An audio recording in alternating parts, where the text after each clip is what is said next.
Hello, I'm Sgt Alan Green from the West Midlands Police. When you think of justice, you probably think of somewhere like this, a courtroom.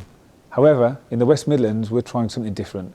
We're taking justice beyond the courtroom. Restorative justice is when the victims and offenders meet in a structured face-to-face conference.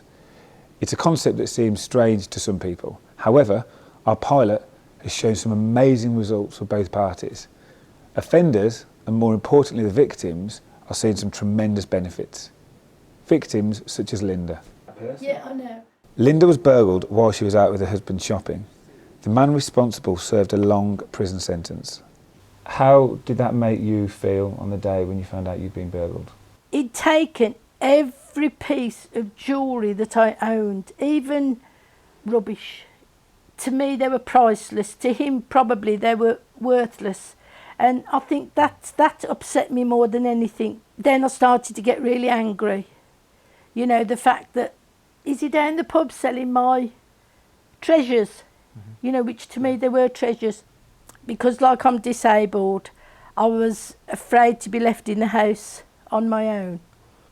That really, really frightened me. When Tom spoke to you about trying restorative justice, what was your first thoughts? I wanted to meet the person that would actually come into my home and do these things to me. I mean, the first thing I said to Tom was, can I give him a good slap? I was gobsmacked when I saw him because I just could not imagine the person that I saw doing what he did. His initial reaction was, well, basically, it's what I do. He said, no, he said, had you been in the house when I broke through your door, he said, and you come towards me, he said, I would have run. It made me feel a lot better. I felt a lot safer because I was always under the impression that every burglar comes into your house armed.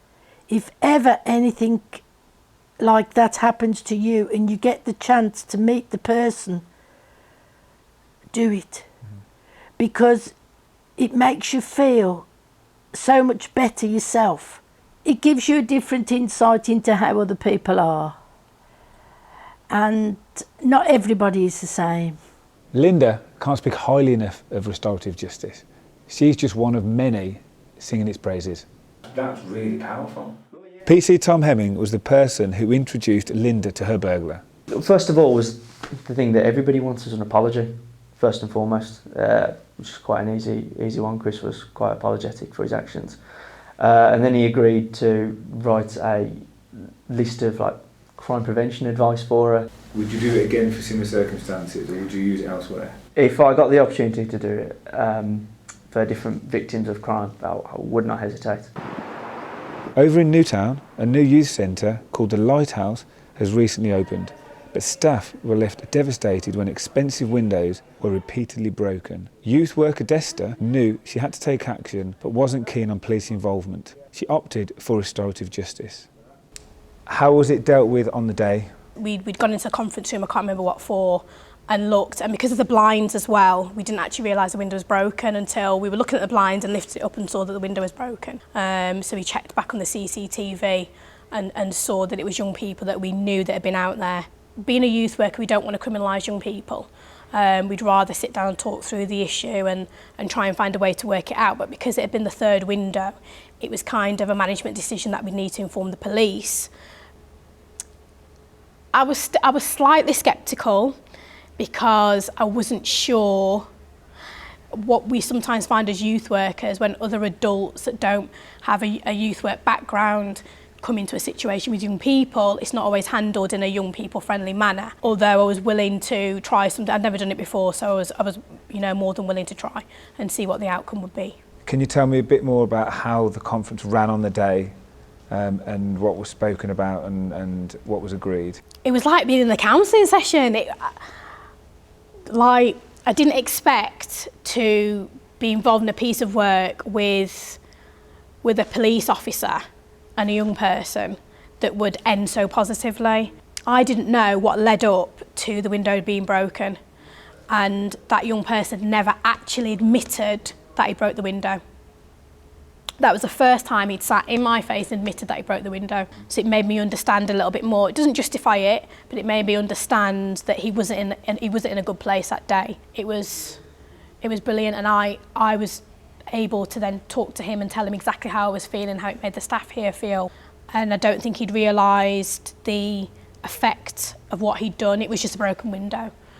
It was like a revelation to me, all these things and thoughts that were going through his head that I never thought he was thinking, and also giving me the space to say to him how disappointed I was. I think it's an amazing process, and you know, it's great that young people are able to take part in it rather than going down the route of being criminalised. I'm not sure, you know, I have my own views. I'm not sure that the criminal justice system is working for young people, but I do think this route is definitely something that can work for young people.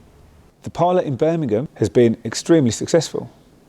Even our own officers are starting to recognise the benefits of restorative justice. PC Harry Matheru was subjected to sickening racial abuse when he arrested someone at a domestic incident with his partner, PC Sherry Watkins. Although hesitant and reluctant at first, they decided to give restorative justice a go. We get things said to us all the time. It's not right, but you know, the odd word here and there, you tend to sort of brush it off. But this was constant, and it was just everything you could think of, all the racism words against me you could think of. He was saying it was vile. My reaction straight away was negative. I said, no chance.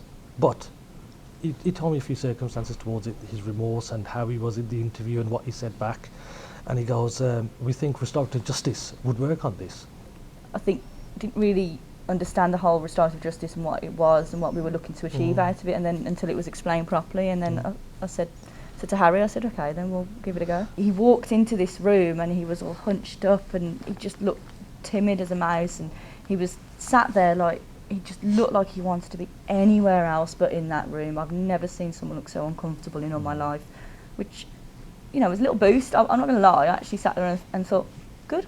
The lady who was doing it, PC Denby Knight, she sat there and got us to do an account each, and he had to sit there and listen, and she asked me to use the words that he'd used towards myself and Harry. And as I was saying it to him, he was physically flinching. It was like I was hitting him with these words, and he was so upset. We're saying these words, what he used on us, we're not inventing these, it's all on paper. And as we're saying it to him, he's flinching each time as if someone's hitting him.